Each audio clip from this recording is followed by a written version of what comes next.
Bila eksperimen yang melibatkan microbicide ni kerjanya renyah sebab semua bahan nak kena sterile, semua bahan nak kena autoclave. Jadi bukannya boleh basuh-basuh, keringkan, ready to use. No. Bukanlah mentality ataupun mitos yang mengata chemical free is good. There's no such thing as chemical free. Dia kata kucing dia luka, lepas tu dia sapu dengan bukan concentrated lah, dia dilute kan, dia sapu, katanya luka cepat sembuh. Jangan lupa like, komen, share dan subscribe.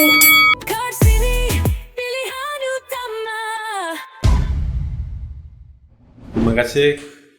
Kita kembali lagi bersama Dr. Mastura. Doktor, kami nak tanya lah daripada segi teknologi. Daripada mula-mula penggunaan teknologi lah, penggunaan teknologi dalam penyelidikan dan juga pengeluaran produk sekarang. Ada setakat mana teknologi ni membantu sehingga kini lah, perubahan-perubahan teknologi membantu dalam usaha-usaha mengeluarkan produk ni. Bermula lah, kalau nak bandingkan dengan 20 tahun dahulu ataupun 30 tahun dahulu, semasa kita mula buat research berkaitan dengan microbicide ni, memang agak ambil masa dan juga menggunakan bahan yang banyak. Sebab kita menggunakan pada tu, masa tu teknologinya lebih menggunakan banyak AC tu kita gunakan test tube, tabung uji.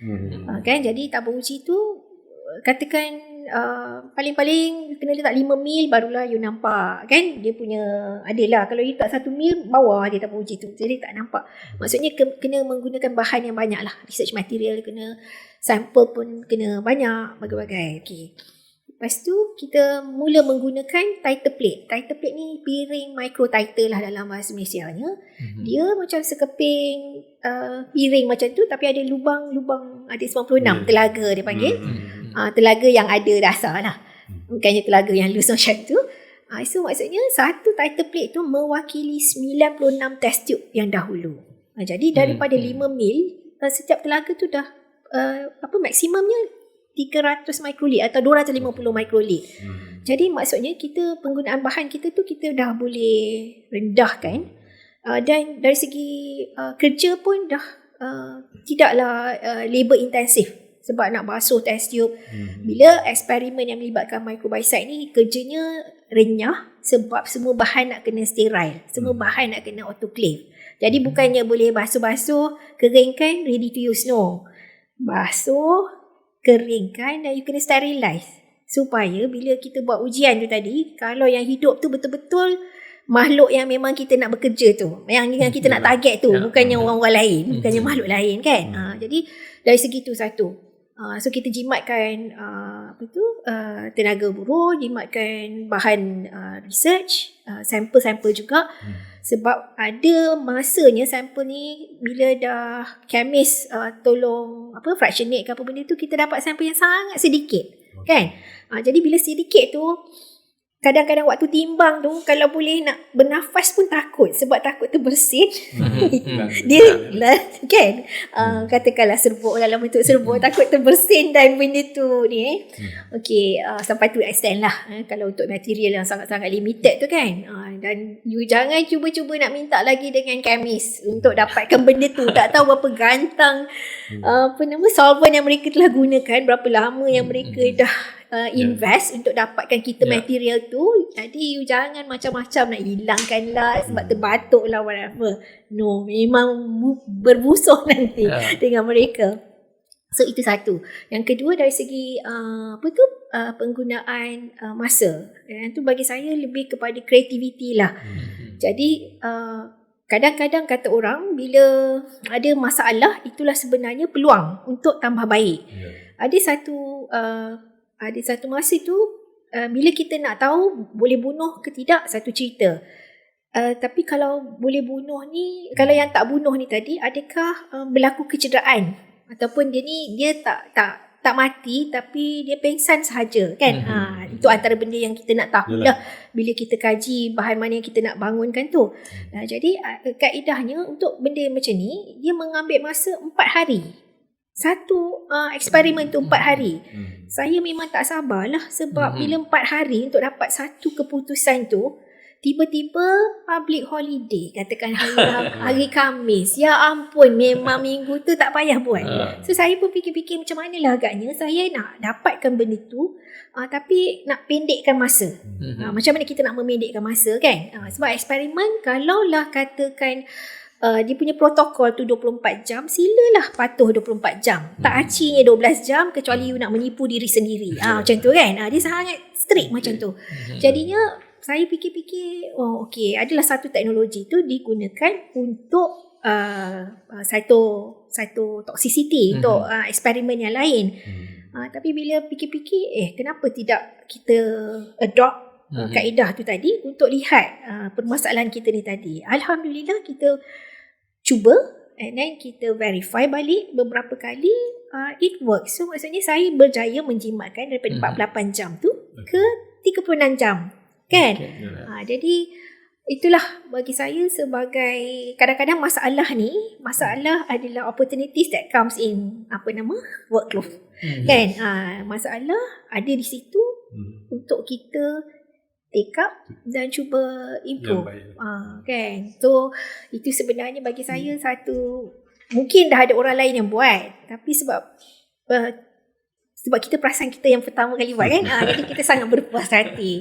So I guess itu antara itu antara suatu kemestian bagi mana-mana pun yang berminat untuk berkecimpung dalam penyelidikan, untuk hati kena kental, kena frustration tu jangan ceritalah macam mana, kena pandai-pandai, dan juga anggaplah apa-apa cabaran tu sebenarnya mungkin kalau kita betul-betul fikirkan adalah satu peluang untuk kita innovate sesuatu yang bagus kan.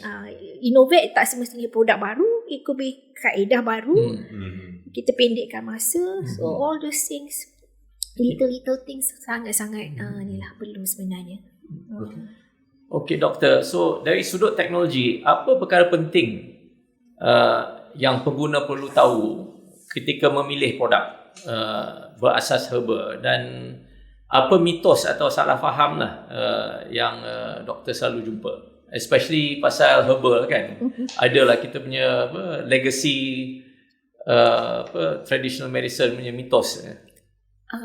Betul, banyak sangat mitosnya. Banyak sangat mitosnya. Tapi bagi saya pengguna sekarang lebih lebih bijak kan. Bijak memilih. Informasi pun banyak, tapi informasi pun bercampur-campur juga. Kita kena berhemah lah. Kita kena tapis, tak semua, jangan kena ada ni lah kan. Jadi bagi saya sebenarnya satu yang saya nak jelaskan, tak semestinya natural tu selamat. Sebab produk natural pun ada yang toksik kan. Yang kedua, macam bukanlah kata chemical free. Bila claim chemical free, sebenarnya kita pun adalah bahan kimia.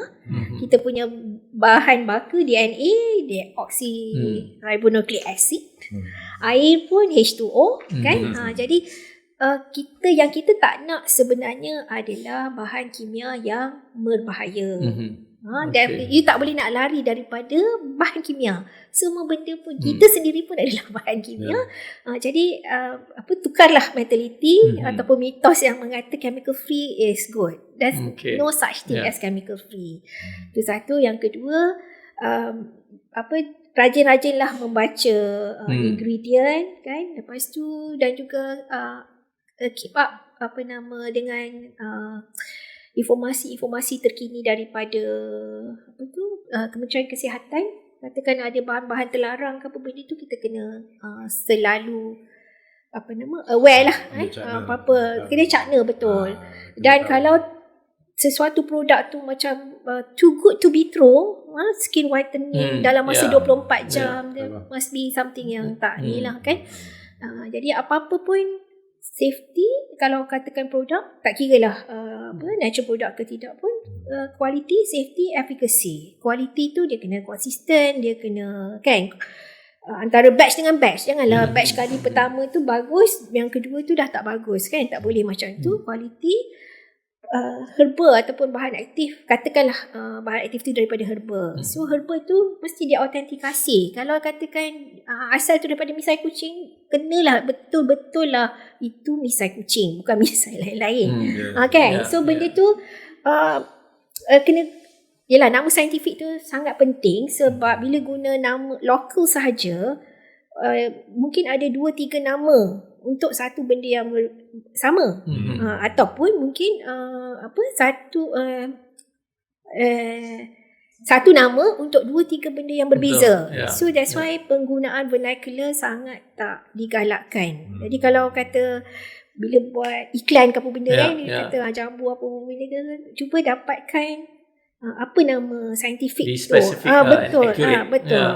Dia kadang-kadang walaupun dia closely related species, tapi mungkin yang ni ada bahan yang bagus tu, yang adik dia ni tadi tak ada. Itu di situlah kawan-kawan saya di program sumber biologi ni sangat berperanan untuk bantu. That's very good advice. I think the main thing is kita kena be well informed lah. Betul. And then jangan assume yang just because dia herbal, dia just safe. Because they're natural, I think safety is the top priority lah. Betul. Okay, so kita rehat sebentar untuk beri ruang nafas. Lepas ini kita kembali lagi di podcast Kat Sini Mai Singgah dengan insight yang anda memang nak dengar. Stay with us. Kat Sini, pilihan utama. Okay, mula-mula anda masuk dalam App Store. Anda search dan cari Kat Sini. Dah jumpa Kat Sini, anda download. Dah download je pun. Anda klik open, kemudian anda cari herba Kat Sini. Dah tengok? Anda boleh pilih produk-produk herba yang anda inginkan. Senang je kan? Kat mana? Kat sinilah. Anda download sekarang. Kat Sini, pilihan utama. Okey, kita kembali semula ke podcast Kat Sini Mai Singgah.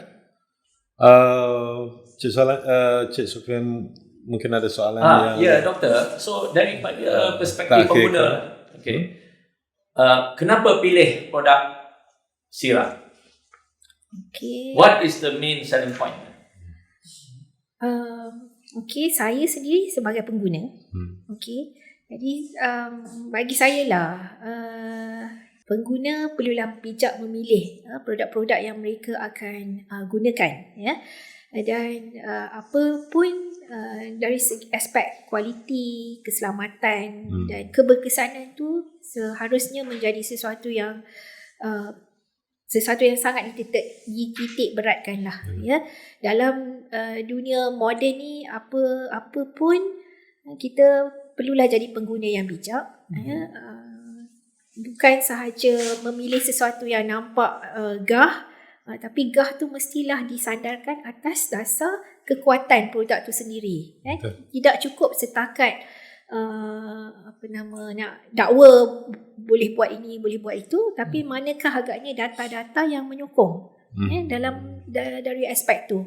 Jadi kita tak boleh bergantung kepada setakat menariknya label, walaupun membantu gahnya iklan, selebriti yang mempromote ke apa benda, tapi yang paling penting sebenarnya adalah data-data. Apakah data yang boleh menyokong kegunaan produk tu, dan kita kena berhati-hati dengan dakwaan-dakwaan yang tanpa sandaran yang kukuh. Jadi saya fikir sesuatu yang dihasilkan dari dari makmal R&D base, lengkap dengan kesedaran kenapa perlu adanya produk tu, dan dihasilkan dengan passionate lah kata orang, saya sangat-sangat mengharapkan memberi manfaat kepada masyarakat Malaysia keseluruhannya.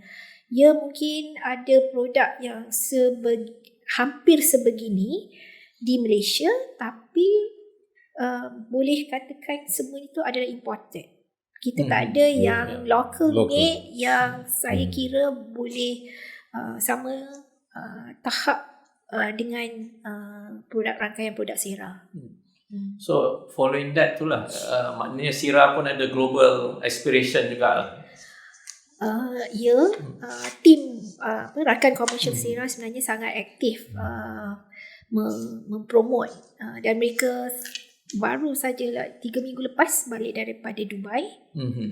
Ada di bawah program MARA untuk mempromot di Dubai. Dan promosi trade promotion ni they have been to quite a number of countries over the years. Itulah anak-anak muda kan dengan energi yang mereka ada tu. Dengan di Thailand, mereka pernah pergi Thailand, Dubai beberapa kali. Kemudian ada di Turki, Australia, Indonesia juga. Tapi itulah mohon doakan sebab tak mudah nak tembus di pasaran lokal, apalagi di antarabangsa. Jadi nak dapat apa kata orang positif buyback tu kan macam dealing tu sangat lama. Tapi at least at this point of time saya difahamkan oleh rakan komersial satu produk dalam proses pendaftaran di Dubai. Itu pun setelah 2-3 kali berulang-ulang di sana. Doakanlah kita doakan. I think itu biasalah sebab global, kalau nak market globally, dia every country dia ada dia punya local rules and regulation. Betul. Yang kita kena go through kan, especially produk macam ni. Lagilah dia ada stringent sikit dia punya rules and conditions. Untuk itu kami bagi pihak Nature Provision dan produk Sera, saya memohon doa dan sokongan semualah untuk support local produk ni, local technology kan, by local scientists. Well, we're very proud of the achievement of Sera products. Terima kasih. Soalan terakhir, minta maaf Doktor. Penggunaan Sera ni, adakah guna as it is ataupun ada cara-cara lain yang untuk kita boleh complement ataupun combine yang boleh bagi lebih optimum lagi? Ada as of now pun kalau tengok range yang ada ni, dia ada kepelbagaian jugalah. Tapi kita sangat-sangat menasihatkan, mohon sangat-sangat untuk follow instruction yang given dekat label kan. Tahu ada masalah juga kadang-kadang kalau pengguna kita yang terlalu kreatif ni, kalau tak ada apa-apa yang untoward insiden, tak ada masalah lah. Tapi what if kalau ada sesuatu, jadi kita kesukarannya berlaku apabila ada komplikasi. Pandai-pandai dia je jadi saintis. Kita the research is done di rumah. More research. Sebab ada dimaklumkan jugalah. Walaupun kita cadangkan ini untuk penggunaan hard surface, untuk yang disinfectant ni, kecuali hand wash tu untuk ni, dan juga insect repellent tu untuk penggunaan repel insect. Tapi yang other things adalah untuk hard surface. Saya pernah dimaklumkan, dia bagi testimoni, dia kata kucing dia luka, lepas tu dia sapu dengan bukan concentrated lah, dia dilute kan, dia sapu, katanya luka cepat sembuh. Saya kata terima kasih lah atas testimoni tu, tapi jangan macam-macam. Kalau tak sembuh macam mana kan? Jadi tolong apa cerita sekalipun, tolong follow the instruction given lah. Benda ni untuk kegunaan luaran, jangan pula dimakan. Benda-benda macam tu kan. So sangat merisaukan lah kalau over adventurous tu sampai kalau memudarat tu. They go off the instruction. Walaupun kita dah buat semua ujian irritant, pastikan non-irritant ke apa benda, but that doesn't mean that you boleh go I think that goes for every product lah. Please penonton ni semua please beli apa-apa ni read the label. Betul. Okey. Okey, terima kasih doktor atas perkongsian yang sangat jelas dan penuh informasi. Input yang doktor berikan hari ini memang benar-benar membuka minda kami dan penonton. Kami amat menghargai masa dan ilmu yang doktor kongsikan. Penjelasan doktor bukan saja memudahkan difaham, tetapi sangat membantu memberi perspektif baharu kepada semua. Terima kasih, Doktor. Terima kasih juga atas Semoga peluang ini. jumpa lagi. Ya, terima kasih. Okey, nampaknya kita dah sampai ke penghujung rancangan untuk kali ini. Tapi jangan risau, banyak lagi cerita-cerita menarik menunggu anda di episod yang akan datang. Sebelum kami tutup tirai episod ni, jom download aplikasi Kat Sini dan klik di segmen Herba Kat Sini untuk mendapatkan rangkaian produk herba berkualiti yang anda boleh percayai. Juga boleh dapatkan produk Sira di Herba Kat Sini. Sampai bertemu lagi. Jangan lupa follow, like and share. Sampai kita jumpa lagi dalam podcast Kat Sini Mai Singgah. Assalamualaikum.